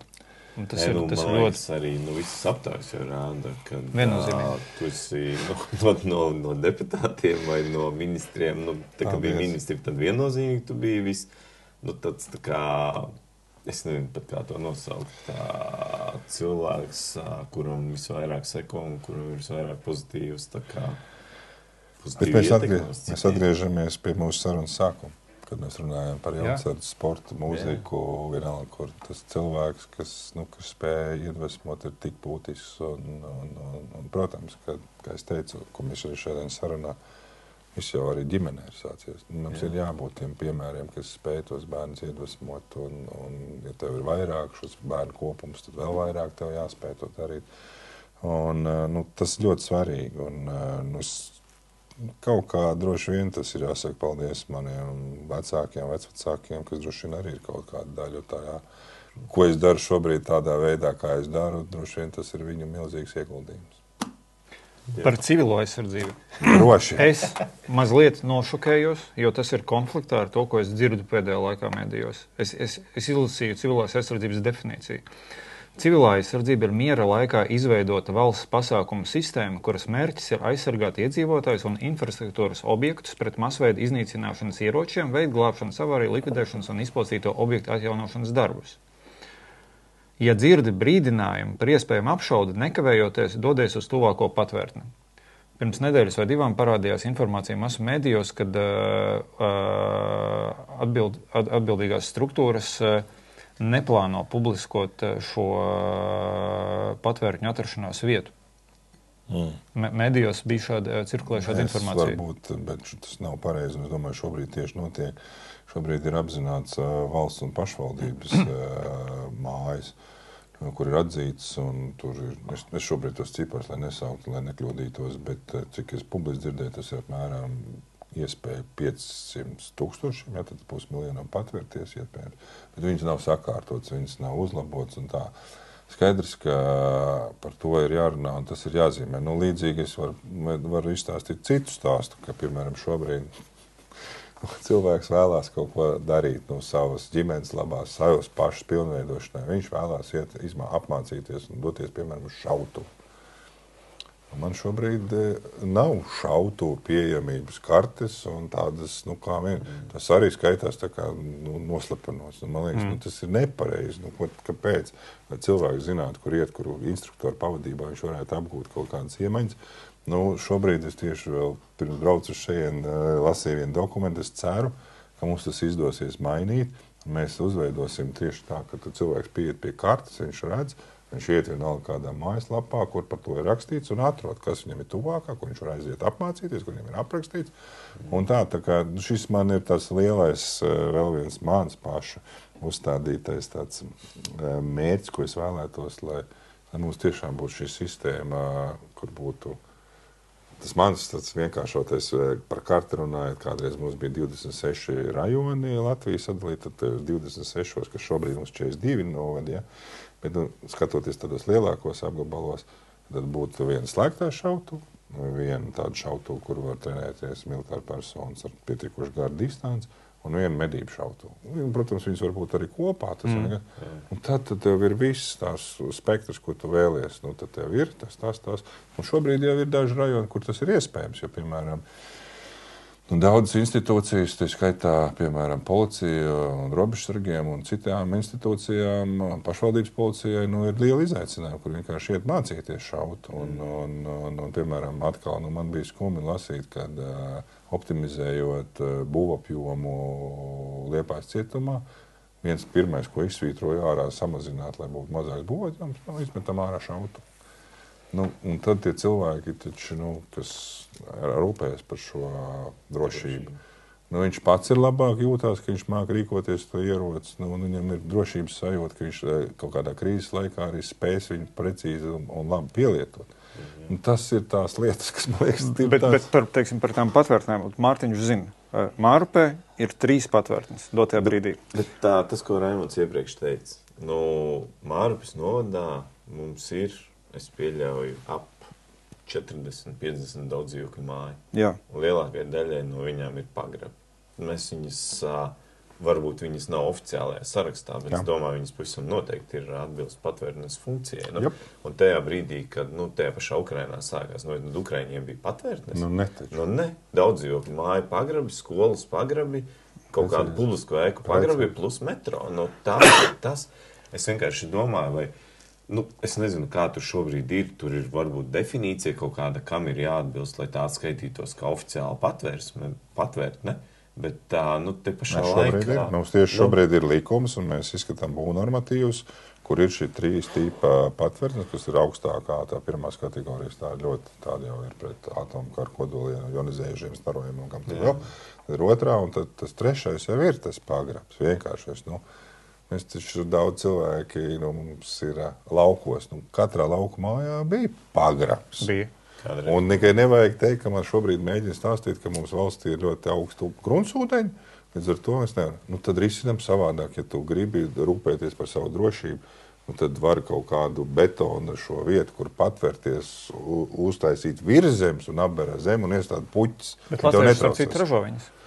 Par ko ir šis stāsts, kad, kā es teicu, man vienmēr Somijas piemērs. Viņiem Ziemaskara laikā bombojot, viņiem ļoti daudz cilvēku aizgāja bojā, un viņi saprata, ka viņiem nav.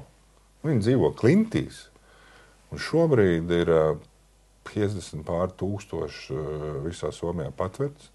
Tā pašā Helsinkos ir 5500 privātas patverts. Privātas. Un gandrīz katrā mājā viņiem ir iekšā, jo viņiem ir nosacījums. Mēs aizgājām uz citu. Vēl gan likums līdz galam nav pieņemts, bet tikai pirmais lasījums. Nezinu, varbūt kaut kas pamainīsies. Jo mēs aizgājām pēc lietuviešu likuma došanas, bet somu likuma došanā ikvienā apdzīvota vieta būvapjoms virs 1200 kvadrātmetriem ir jābūt kaut kādai iespēja patvērties. Bet, un šis viņi iegulda, un viņi arī mūsdienās vēl iegulda. Un skaidrs, ka viņi domā, kā viņas tur ikdienā izmantot. Tur, piemēram, tās tādas ļoti klasiskas, lielas, labs piemērs pašos Helsinku centros. Ir milzīgas patvērtnes, tās lielās patvērtnes, kad 200 laikam ir Helsinkos, kur ir 2 florbola laukumi. Un tas ir, kā viņi ieaudzina tajā bērnā, kas notiks.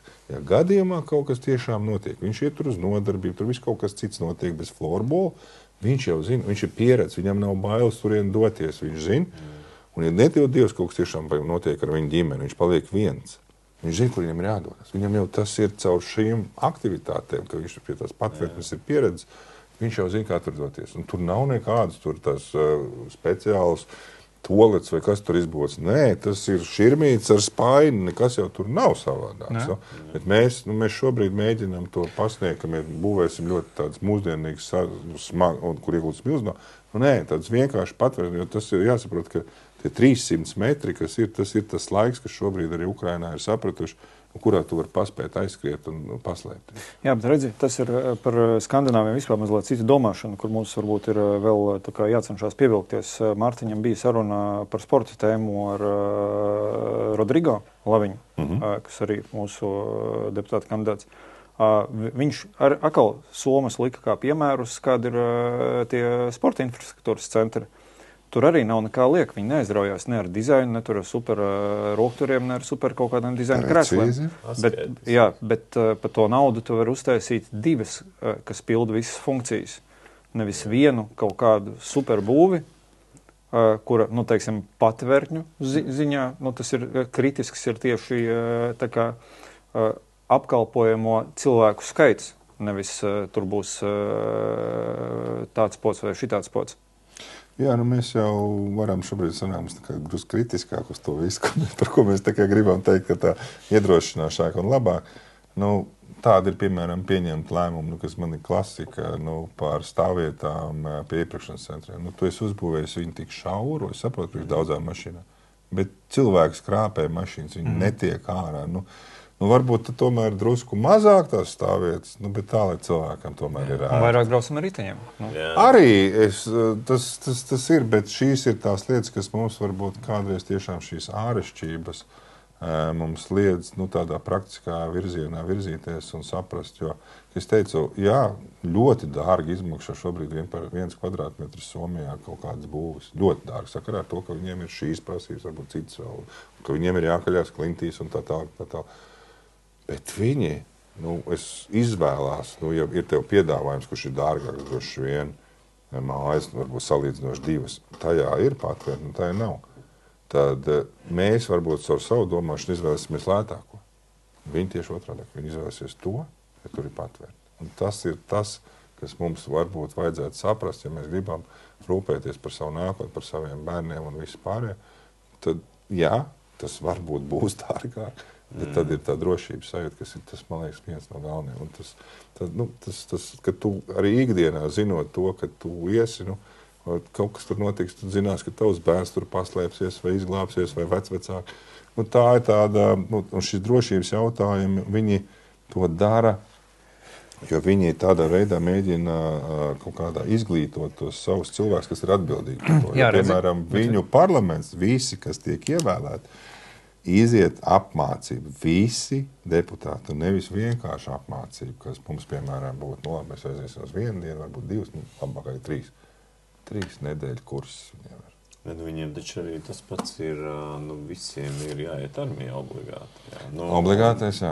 Un skaties tos pašus, par cik man tā sporta tēma tumt, tad tas pats NBA spēlētājs Markanens. Jā, atbrauc dienā. Braucā savā 2+ metru augumā, viņam nebija īsti formas, ko iedot, bet viņš tāpat aizgāja 3 nedēļas, izgāja militāro apmācību, to pašu darīja Vārtsargs ar Elmeri Merzlikinu kopā spēlēja Karpisolo, viņš turpat gandrīz nokavēja, viņam turpat bija sodi kaut kāda draudēja, viņš tur neizies, viņam bija jāpagana līgums, bet viņš brauca uz valsti un gāja militāru apmācību. Jā, bet viņam tā ir goda lieta, un tas atkal nāk no audzināšanas, un te ir... Tā arī no pieredzes. Zin kā, es šobrīd, kā es teicu, 40 gados apzināti aizgāju zemesardzi, te pašā laikā, kad man bija 20 gadi, un bija izvēles iespēja iet uz augstskolu vai iet armijā, kas tajā laikā bija vai nu tur, vai nu tur. Tev neņēma armijā, ja tu biji augstskolā. Tad tajā brīdī man bija paziņas, kas bija aizgājuši uz armiju, un es ar vienu runāju, es saku, ko tu darīji? Viņš saka, es gadus stāvēju Liepājā sarktornī un skaidīju kuģus. Un tas bija mans dienests. Pirmā Latvijas armija. Un tajā brīdī, tur tas patriotisms vai tā pienākuma apziņa par to, ka vajag, manuprāt, nekādīgi nestrādā. Tas, ko es šobrīd varu teikt zemesardzē, es visiem arī iesaku. Es saku, es iegūstu priekš sevis tik daudz labas lietas, un man liekas, ka tā sistēma ir ļoti sakārtot. Un tajā brīdī, kad virzīja militāro dienestu, kas tagad ir kaut kādā ziņā obligātais ar toņiem no tā, ko mēs mācāmies zemesardzē, un tas gads ir jāpavada tiem jauniešiem. Man liekas, ja man bērnam būtu jāiet, viņš pieņems un netiek kaut kādiem kalpaks skolā, viņam būs jāiet tajā, armijā, nezinu, izlozes kārtībā vai brīvprātīgi, kā tur šobrīd ir. Man liekas, ir abas iespējas. Man liekas, ka viņš iegūst tajā gadā kaut ko. Noteikti. Es viennozīmīgi šobrīd tikai ļoti pozitīvs, bet mums ir riski, jo tas skaits ar vienu brīdi pieaugs un skaidrs, ka tam vajag infrastruktūru un instruktors, kas ir ļoti, ļoti sarežģīti šobrīd. Bet attiecībā par zemesardzi, paldies par jums par labiem vārdiem, bet tur ir daudz vēl, kas jādara, un jo sevišķi tieši infrastruktūras jomā. 17.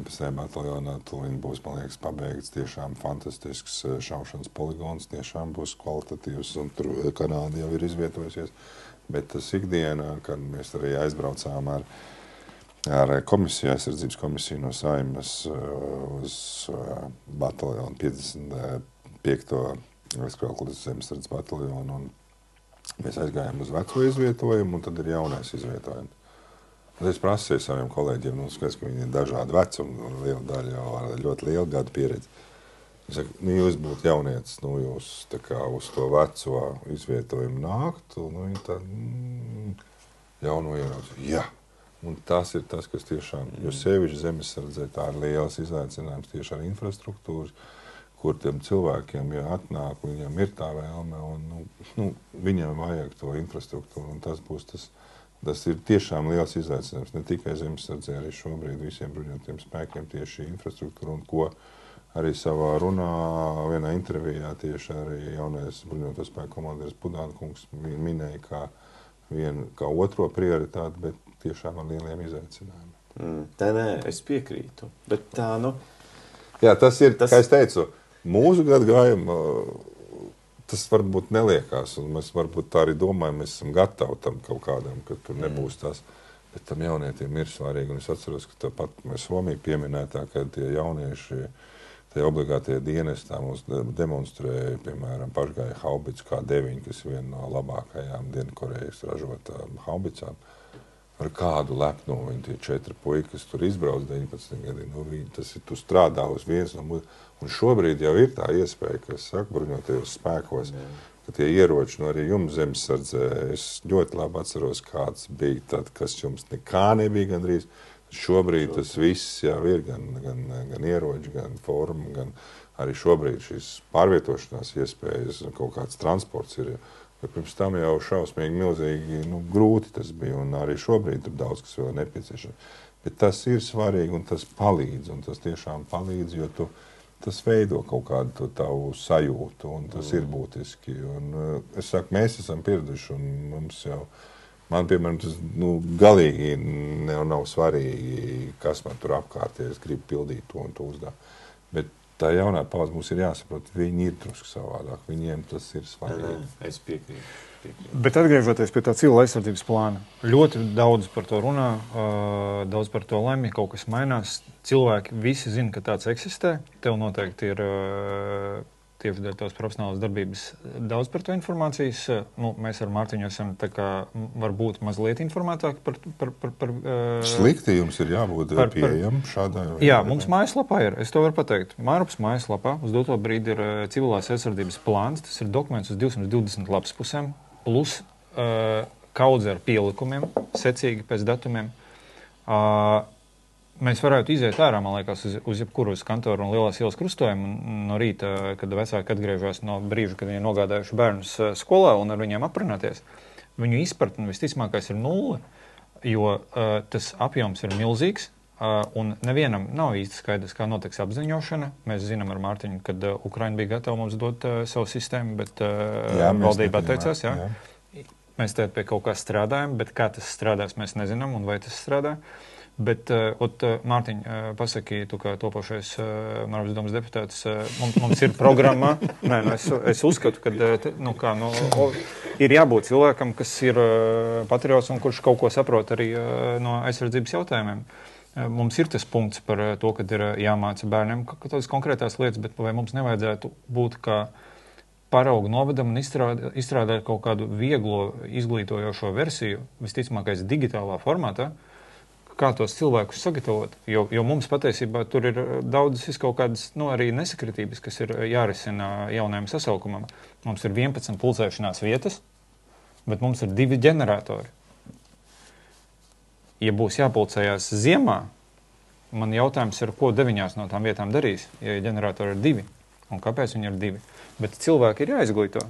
Un vai tu redzi, kad mēs varam kaut kādu to sistēmu ieviest, lai ne tikai mēs bērnus mācītu, bet arī skaidrs, ka bērns, kad viņam ir interesanti, tā kā tavs dēls, kad atnāk mājās, viņš stāsta tev par tām aizsardzības stundām, bet viņi jau nogādā informāciju mājās, bet mums arī tos vecākus vajadzētu kaut kā izglītot. Es domāju, ka tas visticamāk, kaut kādā ziņā Mārupas novada ietvaros ir jārisina kopā ar to pašu bataljonu 17. Ja. Un man liekas, ka tur ir saprašana militārajā jomā. Mārupē novadā ir civilais plāns. Un skaidrs, ka caur kaut kādu miedarbību, iespējams pat Mārupas zemesardzes bataljonam ir jāiet uz skolām un jāstāsta, jāvada militārās apmācības, pirmā palīdzība.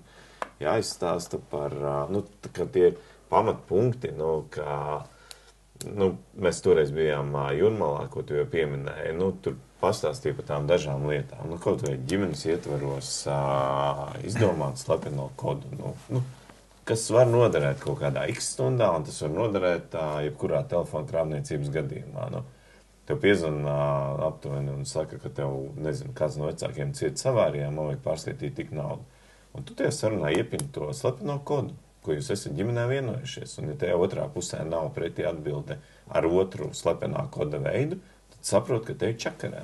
Tajā brīdī tu vienkārši liecinās telefonu klausu, un tu saprot, ka viss ir kārtībā. Jo stresā skaidrs, ka stresa situācijā katrs var apjukt vai nesaprast, ko viņš dara. Bet te pašā laikā, ja ģimene to visu liek kopā, plus kāds ar militārās jomas speciālists to ieliek iekšā skolas vidē, bērndārs vidē, tas lēnām iesēžas un tādā veidā, man liekas, to var tikai veidot.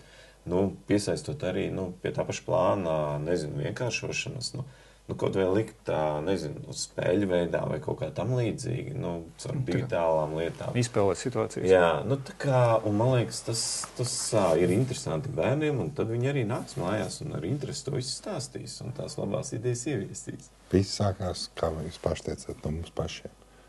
Un tas viss sākās, mums ir tā apgāztā piramīda, ka mēs gaidām, kad no valsts mums dos lejā, ne otrādā.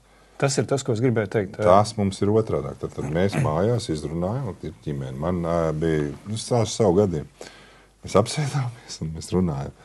Un bērni bija šokā īstenībā. Viņi pietikuši lieli, bet bija šokā. Es saku, kur mēs tiekamies ģimene, ja gadījumā kaut kas notiek? Un viņi teica, kāpēc mēs par to runājam, kāpēc kaut kas notiks. Tev viņiem jau ir automātiski. Un es saku, nē. Ja gadījumā kaut kas notiek ar tēti un mammu, un jūs paliekat vieni, tad kur jūs tiekaties? Kā jūs sazināties? Ja es tagad paprasīšu, jūs varat nosaukt savu ģimenes telefonu numurus? Neviens. Baidos, ka nē. Zini? No galvas. Es vienu zinu, es savus sievas telefonu zinu. Es zinu sievas. Bērniem es nezinu. No bērniem, jā.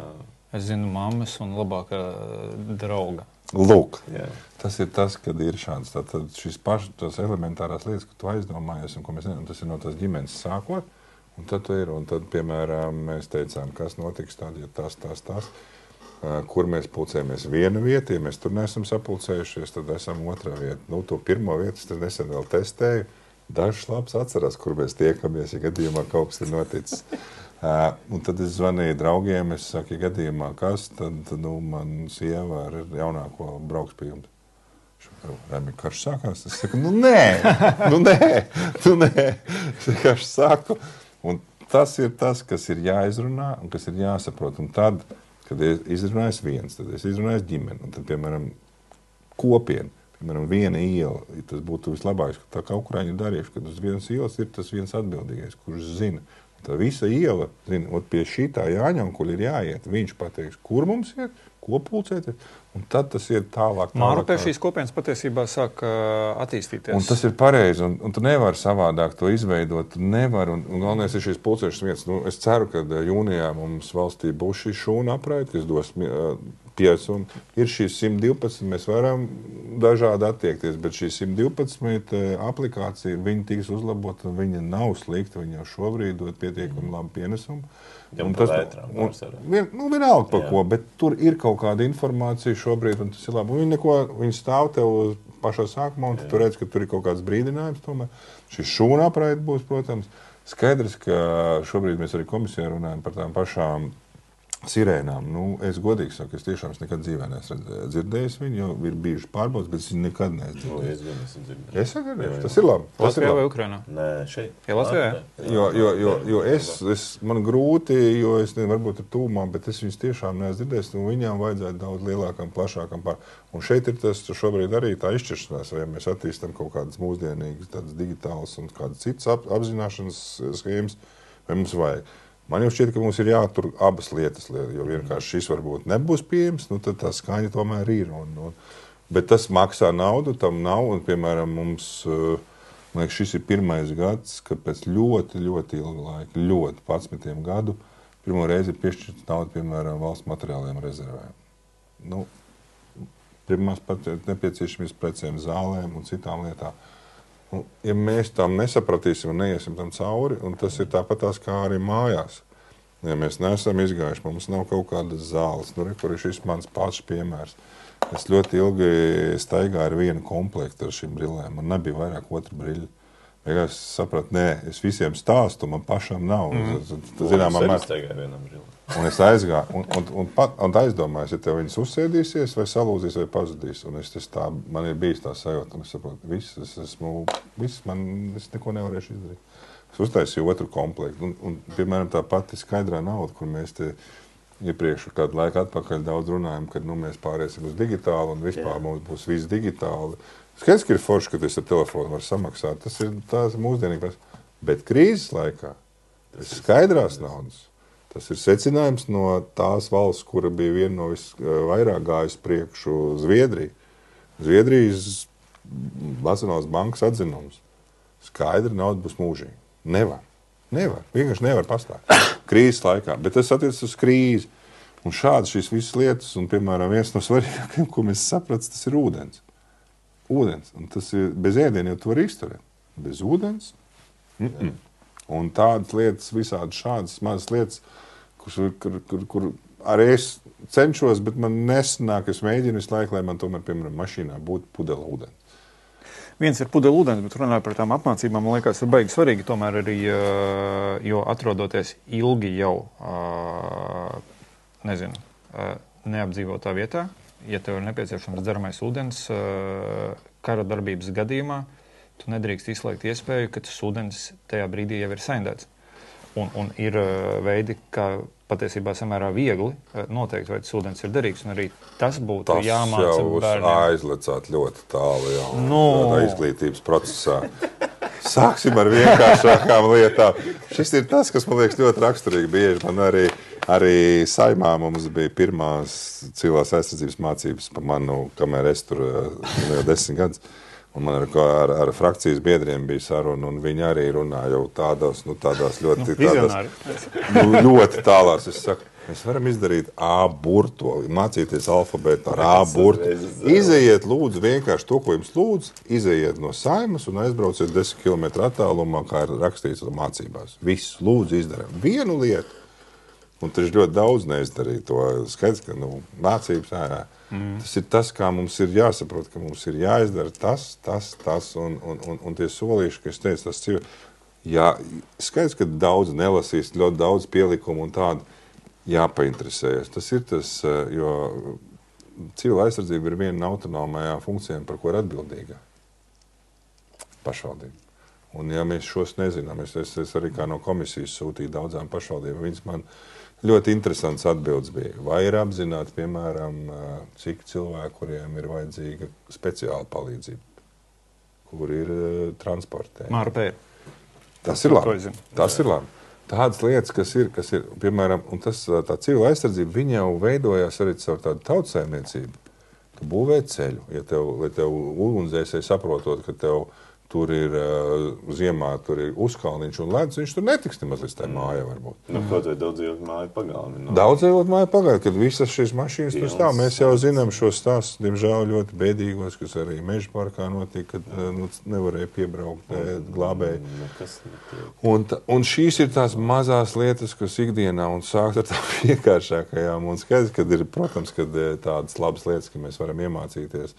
Tas jau ļoti labi, bet tās vienkāršās parastās lietas, un man ļoti bieži prasījuši, ko mēs esam mūsu valstī definējuši līdzīgi, kā tas ir Somijā, Izrēlā, Šveicē, kur viņi ir gadiem būvējuši šo aizsardzības sistēmu, kur agrāk saucās Total Defense, angļu valodā, tātad totāla aizsardzība, kas vairāk bija fokusēta uz militāru, tad viņi šobrīd ir aizgājuši no tās militārās uz Comprehensive Security System, tas tā kā tā visaptveroša valsts aizsardzība, ko arī mēs būvējam. Un vienmēr vispār, ko šis gudrie vārdi nozīmē, un kas tāds ir vispār? Īstenībā tā atbilde ir ļoti, ļoti vienkārša. Tas ir viens teikums. Ikviena cilvēka atbildīga rīcība pret drošību. Viss. Jā, tas ir ļoti svarīgi. Sasien kurpi, mašīnā piesprādzējies, neliec ar galvu ūdenī. Viss.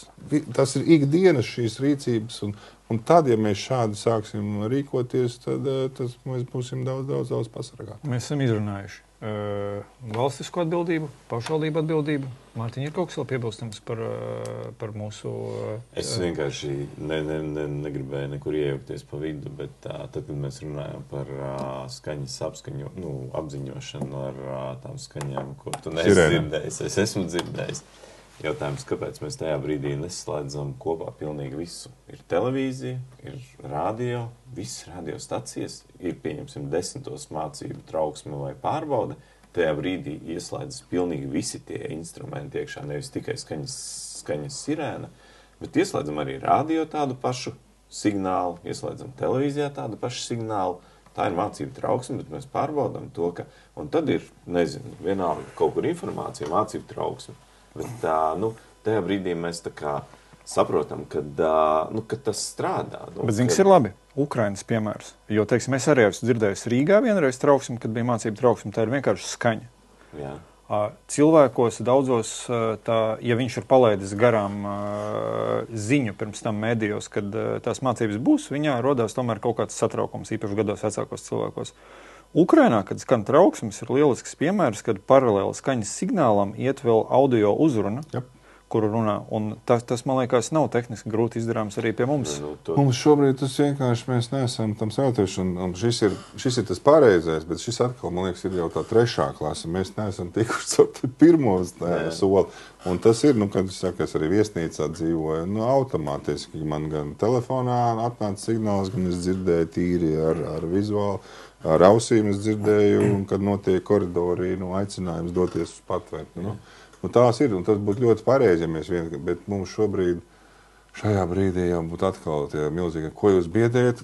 Tas pats jautājums, vai karš sākās vai kas? Nē, tās mācības, un jo mēs vairāk mācītos, tā ir tā lieta, kad arī ļoti daudzas pašvaldības nav izgājušas šos apmācību, kā rīkoties. Un es pats biju mācībās, kur viss ir Excelī smuki uzrakstīts, mums tas viss ir izdarīts, bet es zinu, ka tā nebūs. Viņi, piemēram, mācībās atnāk un visi sēž pašvaldības mājā.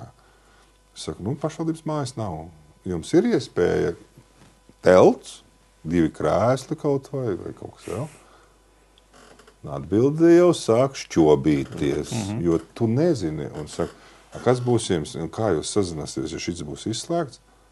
Kā? Viņš var būt izslēgts, jā. Un tas, ka tās pašvaldības ļoti, skaidrs, ka maz pievērs. Šobrīd tas jau daudz labāk un ir mācībās piedalās un tā.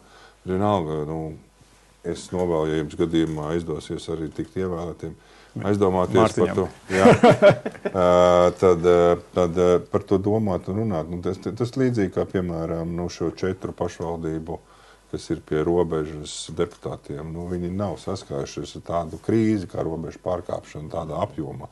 Un viņiem ir jāpieņem, viņiem jānodrošina cilvēkiem tas un tas. Tāpēc tas ir tā izpratne jau tikai ar tādām mācībām veidojas, kas sākumā varbūt ir galda mācības, tā kā mēs šobrīd runājam, bet tad, kad notiek tās praktiskās mācības, es pats labi atceros, mēs rīkojām aizsardzības ministrijas reālu evakuāciju. Tad vajadzēja redzēt, kādu grāmatu mēs pierakstījām pēc tam, ko vajag mainīt. Kas ir, tur bija ļoti. Es arī pats sapratu, kaut vai viens piemērs, ka tev dokumentu daudzums un arī seifās tā dokumenti, kurus tev vajadzētu ļoti ātri iznīcināt. Bet tev tās iespējas nebūs tik ātri viņus iznīcināt. Vai dedzināt, jo jā, tas ir tā, tur, kā es teicu, tur ir daudz, kas tur ir interesantas tās lietas, kuras tā aizdomājies, un līdzīgi tā kā man kaimiņienē izcēlās ventilātora ugunsgrēks, izdevās viņu apdzēst 3. stāvā, un es 2. stāvā nonācu lejā, un es sēdēju, ko es darītu, ja tā ir koku māja, viņi kaut kā aizdegtos, ko es glābtu pirmo? Tas ir priekš sevi, katrs uzdodies jautājumus, aiziet tagad mājās, apsēdies, ko tu glābsi? Kas būs pirmais, ko tu mēģinātu glābt? Es gan teiktu, ka, ja koka māja izdegsies, tas nav rādītājs, ka tev ātrāk kaut kas ir jāizglāb. Es nesaku, man nav, es tieši būtu priecīgs, ja mums koka būvniecība attīstītos N-reiz ātrāk un vairāk, un es būtu tiešām, tas ir tas, kas ir Somijā, kas ir Skandināvijas valstīs, un mēs ar šo esam, man liekas, mums tik bagāti un mums tas ātrāk uzbūvējās, vieglas konstrukcijas un labas, un tas tiešām ir... Nu, tas ir tas, pie kā Mārtiņš strādā. Stereotips par to, ka koks tas ir ātri sadeg. Nu, nē. Nē. Bet, kā es teicu, man jau bija tas, ko es glābšu. Un tev ir pilns dzīvoklis ar visu kaut ko. Sēd un domā, un dokuments laikam būs tas pirmais, ko es domāju, ka es skrietu to atvilkni ņemtu un tad droši vien lidinātu viņu ārā. Jo, nu, tas bija tāds pašam, es tā apsēdos, tā, wow. Šis ir labs punkts. Paldies par sarunu. Mēs esam ierakstījuši patiesībā vienas sērijas ietvaros, es domāju, 2 laika ziņā, un es pieļauju iespēju, ja tev nebūtu jābrauc, jo tu lido projām un mums nebūtu jāskrien tālāk, mēs varētu norunāt vēl tikpat daudz. Es domāju, ka tas ir labs punkts visiem padomāt. Paldies, ka skatījāties, un es aicinu tam arī, ko Raimonds teica, izstrādāt plānu. Īpaši tas ir aicinājums katram vīrietim, katram ģimenes galvam, katram tēvam, izstrādāt plānu, jo labāk, lai tev ir tas plāns, kuru nekad nevajadzēs, nekā tu nonāksi situācijā, kad tev vajadzēs plānu, bet viņi nebūs. Tiešām novēlu, lai visi padomā un aizdomājās un ar pašu ar sevi sākam un palīdzam, un tad būs arī pašam drošāk, ikviena dzīves situācijā būs tāds miers, kas palīdz arī ikdienā būt, un tad ir drošības sajūta gan par saviem tuvākajiem. Un tas vienkārši būs jūtams arī uz apkārtējiem cilvēkiem, ka tas ir skaidrs, kā rīkoties, un tas iedod tādu drošības sajūtu, kas mums šobrīd, man liekas, ir ļoti, ļoti svarīgi. Un, ja mēs, kā es teicu, maziem solīšiem, soli pa solim, mēs varam sasniegt to pašu līmeni, kas ir varbūt grūti sasniedzams, protams, bet mēs varam sasniegt tādu pašu līmeni drošības sajūtā kā Skandināvijas valstīs, Šveicē, Izrēlā vai Singapūrā. Sākam ar sevi, tad sava ģimene un tuvākie cilvēki, kas ir tavā mājsaimniecībā, tālāk iela, rajons, novads, pagasts novads. Un, ja mēs, es saku, tā domāšana, kas ir jāmaina, kad valsts parūpēsies, nē, tajā brīdī gan drošības spēki, gan bruņoties spēki būs iesaistīti savu uzdevumu pildīšanā līdz ar to. Tur tas pats Ukrainas radas deputāti, viņš stāstīja, kā bija sākumā, ka viņiem izsniedz ieroči vienkārši deputātiem un teica, ej uz mājām un rūpējas par savu ģimeni. Jā, tas, ko mums arī zemesardzē māca. Lielam primāri ir ģimene, un to, kad ģimene ir drošībā, tad es ir gaidīts atpakaļ. Nu labi, kungi, dodamies mājās rūpēties par savu ģimeni. Pagaidām bez ieročiem, un cerams, ka arī nevajadzēs, bet vienkārši. Jā. Paldies. Paldies. Paldies.